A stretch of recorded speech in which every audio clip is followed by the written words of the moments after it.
It was a car accident. Nothing particularly remarkable, but fatal nonetheless. You left a wife and two children. It was a painless death. The EMTs tried their best to save you, but to no avail. Your body was so utterly shattered, you were better off. Trust me. And that's when you met me. What? What? What happened? You asked. Where am I? You died, I said. Matter of factly, no point mincing words. There was a truck, and it was skidding. Yep, I said. I died? Yep, but don't feel too bad about it. Everyone dies, I said. You looked around. There was nothingness. Just you and me. What is this place? You asked. Is this the afterlife? More or less, I said. Are you God? You asked. Yep, I replied. I'm God. My kids. My wife, you said. What about them? Will they be alright? See, that's what I like to see. I said, you just died, and your main concern is for your family. That's good stuff right there. You looked at me with fascination. To you, I didn't look like God.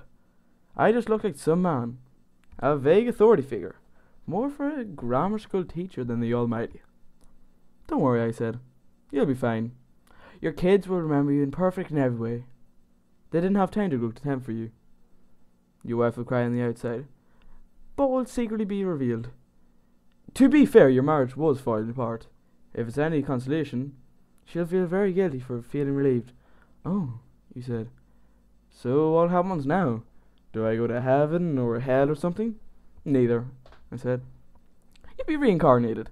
Ah, he said. So the Hindus were right. All religions are right in their own way, I said. Walk with me. You followed as long as we strolled into the void. Where are we? Nowhere in particular, I said. It's just nice to walk while we talk. So what's the point then, you asked? When I get reborn, I'll just be a blank slate, right? A baby. So all my experience and everything I did in this life won't matter. Not so, I said. You have within you all the knowledge and experience of all your past life. You just don't remember them yet. I stopped walking and took you by the shoulders. Your soul is more magnificent, beautiful, and gigantic than you could possibly imagine. A human mind can only contain a tiny fraction of what you are. It's like sticking your fingers in a glass of water to see if it's hot or cold.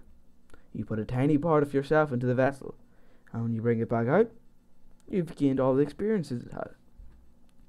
You've been a human for the last 34 years.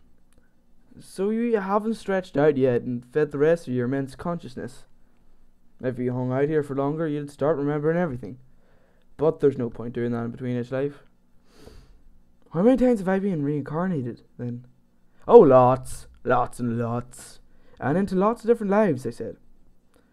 This time you'll be a Chinese peasant girl in 540 AD. Wait, what? You stammered. You're sending me back in time? Well, I guess technically, time as you know it only exists in your universe. Things are different where I come from. Where do you come from, you pondered.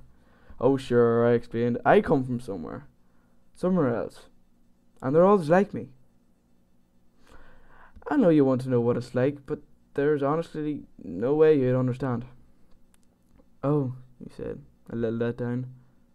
But wait, if I get reincarnated to this other place in time, could I have interacted with myself at some point? Sure, happens all the time. And with both lives only aware of their own time span, you don't even know what's happening. So what's the point of it all? Seriously? I asked. Seriously? You're asking me for the meaning of life? Isn't that a bit stereotypical?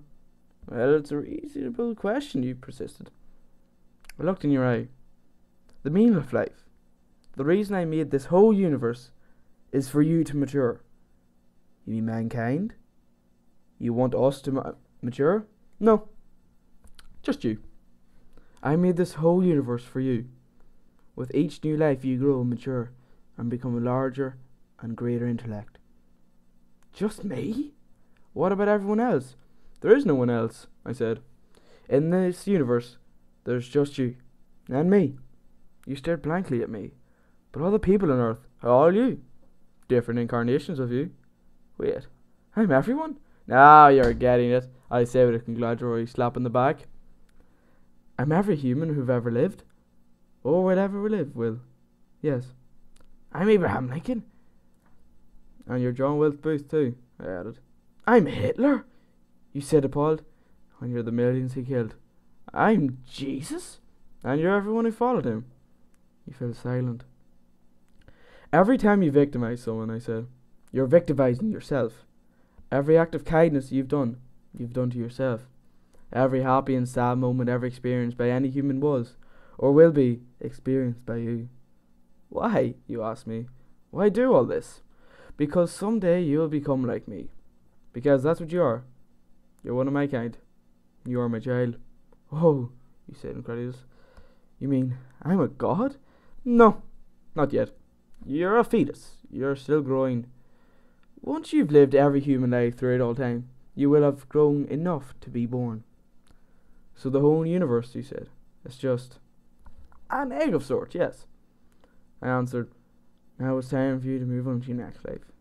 And with that, I sent you on your way.